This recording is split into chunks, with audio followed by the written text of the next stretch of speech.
Hello, internet. Okay, so this is take 3. So super polished version is what you're getting. First take, fly was down. We don't have many standards of decency on this channel, but we do have that one. You're welcome.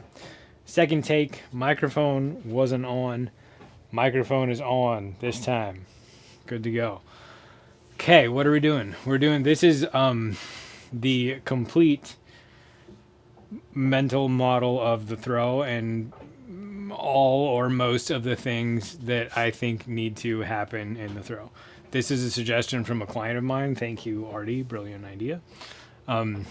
He suggested doing this looking at top level form and going through and seeing all the things. So that'll be the second installment of this is I will borrow footage from Anthem Disc Golf. Thank you, Anthem. 1000 FPS is a beautiful thing. And we will go through this list looking at a pro throwing and try to dissect all the things. But for now, I'm just going to give you a super quick by my standards, run through of all the things that I think need to happen. So if this list fills in some kind of a gap for you that you didn't have in your mental model, or corrects some type of a gap, or just the way that I share information jives with you, please go check out the Patreon. I'll put a link in the blah blah. If you're on the fence about coaching, please check it out. Just $50 a month gets my eyes on your throw for 20 minutes, and then another 10-minute check-in later in the month after you've had a chance to try and digest some of the drills that I suggest. Okay, so let's jump into it. Footwork, glossing over. There's a range of acceptability, but your footwork needs to accomplish certain things. Certain things? Yes. So we're going to address those. Initial step, don't care. Momentum step, no, momentum steps first. I always do that backwards. Sorry, Brian Earhart. Momentum steps, initial step, X step. We're going to start on the X step. So we're starting here. Your rear foot needs to be positioned in a manner such that your rear knee can internally rotate or buckle forwards or inwards, or generally do something like this. So if you just come off of your rear leg that's toppling, you don't want to do that. We want to drift. We want your weight to be low and doing a reverse ballistic curve. So it's not doing a ballistic curve. You're not jumping onto your brace. You're low and gliding into your brace. So we don't want to topple. We don't want to be here and have your rear leg be long and straight so that you topple onto your brace. We also don't want you to be so stuck in your brace that in your rear foot, that you have to drive over your brace. We don't want those. We want intelligent, controlled weight shift into the brace, which means the weight is getting down and being driven horizontally and laterally into the brace. So that's rear foot, rear knee. Then the rear quad will extend the knee to guide the rear glute into a butt wipe, as per Seabass's butt wipe drill. So imagine there's a wall behind me. My left cheek is going to wipe that wall forward as I move to this hip orientation, which again is part of shifting behind you. More Seabass lingo there. While you're doing that, your shoulders will turn farther back than your hips, winding up your core for the swing. And now this note says rear hip extension, shush. Rear hip extension is a thing at 2 different times during the throw. I haven't talked about it much on the channel because I don't want new players to get stuck on it. So please don't get stuck on it. It happens. We'll go over it more when we look at a pro's form. But what I tell newer players is just leave your hips closed. Leave your belt buckle pointed to the back corner of the T-pad until you get your brace established. Your brace pushes, clears the front hip. That's what starts pelvis rotation. It's not true. It's a white lie. Most pro players do start to prime their pelvis rotation, boom, off of that back foot. When new players do that, they do too much and plant open and their throw is no good. So that does happen, a little bit of priming the pelvis rotation with rear glute extension. That serves just to get the pelvis rotating in the way we want it to. It's not going to rotate all the way open on the back foot. It's going to rotate a little tiny bit so that the pelvis is in motion when the brace gets established and really starts to push the front hip. So hips are in motion, pelvis is in motion, and then gets slammed by the front leg and the front femur. And the clearing really makes the hip rotation happen. Pelvis rotation. So that happens before the brace is completely established. Also, before the brace is completely established, you're getting the ball of the front foot down first. Simon doesn't do this. Simon is Simon. Simon knows how to brace. He usually braces flat, I think. We don't want to do that yet because we're still learning how to brace. We still need training wheels to force us into our posterior chain. So the way we get there is we get the ball of the foot down.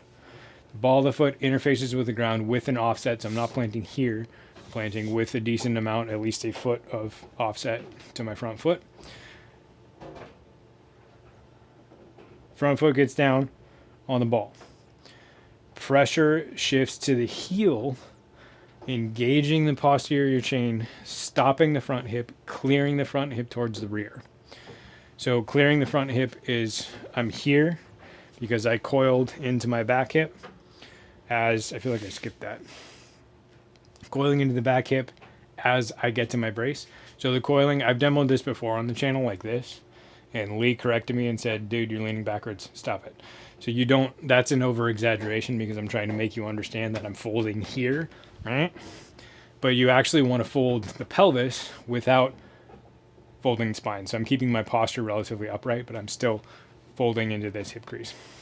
So that happens. Your shoulders rotate another 45 back on top of that, more if you have no spine, which is good. So back to the front foot, I'm getting the ball down. That's the shock absorbing phase of the brace. This is going to happen very quickly. It's going to be very automated. It's just going to feel like getting onto your front foot with an athletic maneuver.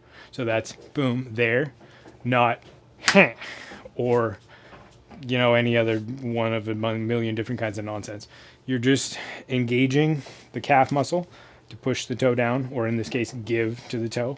You're engaging the ankle stabilizers because you're on your ball and you need your ankle to be strong and stable.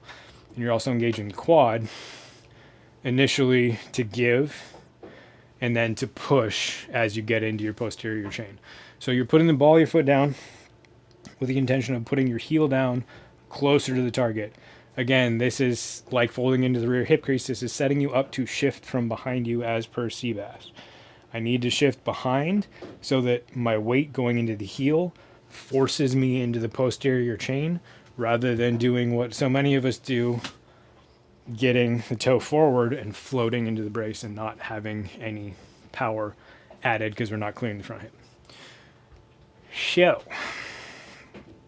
ball of the foot gets down, drive the pressure into the heel closer to the target. Front hip stops and clears. At this point, all muscle groups that add power will start adding power. That all happens at the same time with the specific goal of preserving structure. If I have this structure in place and my shoulders rotate before I drive a muscle to preserve structure, I lose my structure and I collapse. Everyone knows that's bad. No one wants to do that.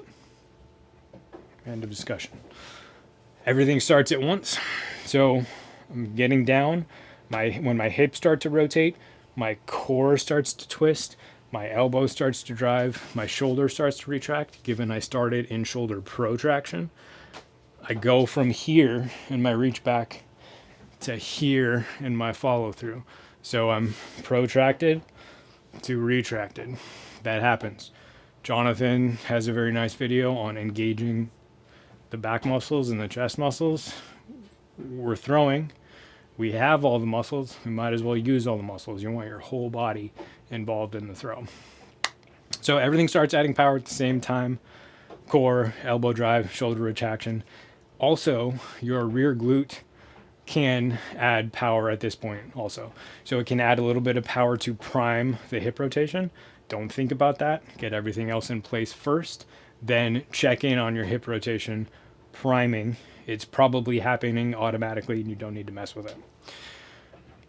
Rear glute activation can also add power after your rear leg has de-weighted when you're here by popping the rear hip forward, as per a Superman punch in MMA or traditional Thai fighting.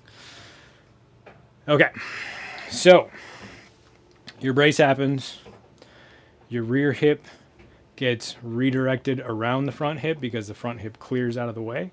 The front hip stops, clears, rear hip is redirected around the front hip. So we have torque. The front hip is clearing, rear hip can be punched forward by the glute. The hips switch sides, creating a passive torque in the pelvis that's transferred up the spine. It's that transfer of twist up the spine that is added to by the core actively rotating, the deltoid driving the arm forward, and the off arm doing whatever it's going to do. It can do a number of things. It can get girthy behind you, which is just the ice skater effect. It's just going to increase rotation. It can Gibson, where it's going to momentarily add a little bit of intention to the brace and then move to a swim move where it's helping to anchor the rear side. Girthy's move also helps anchor the rear side while the front side continues. It can also do, I forget who the pro's name, but there's one guy who throws like this. Boom. Still throws 600 with a nonsense off-arm move. So your off-arm is not important for elite level distance, but it can help you achieve goals in your throw, like weighting your brace, for example. That's what I most commonly cue. Okay, so the rear hip is redirected around the front hip, causing torque. Core rotates shoulders forward. Off arm does what it's going to do. Deltoid actively drives the elbow forward. And at this point, the disc begins to coil inward. So if I just slap my elbow forward, the disc coils in. That's passive. There are coaches and there are players who do this actively. I don't cue that, at least in the beginning. If we want to play with it at some point, we can, but I'm not going to cue it to start with because I want your arm loose. I want you to feel the swing plane, not add to it, because when you add to it, we tend to screw it up. So first feel it, then maybe you can add to it. So the elbow drive forward from the deltoid is what makes the disc begin to coil inward. Coiling inward is necessary for coiling outward to happen. This is important. This is slinging. This is where all the magic happens for us. If I throw like this, there's no magic and the disc is just going to waffle out of my hand. In order to get to a hit point, I need a coil in to have a coil out to get to my hit. Okay, so at that point, the disc begins to coil inwards because I'm driving the elbow forward. Now the rear leg starts to counterweight behind me. This is what begins to slow down the pelvis rotation, which provides a stable platform for everything else to accelerate from. So in this one leg position, my rear hip can move forward to an extent, and then in order for it to continue moving forward, it has to drag the leg with it. That's built into the position because it sets your kinematic sequence up to be somewhat correct. There's some magical, indefinable magic that happens in a good kinematic sequence, which we can't really coach. We just have to lead you to it and let you find it. This is the best way I have to lead you to it. That leg turning into dead weight starts to slow down your hips, which starts your kinematic sequence off on the right foot. In a more dynamic throw, some of that stopping is done with active body tension, where everything starts open, gets closed, and then gets open again at your hit.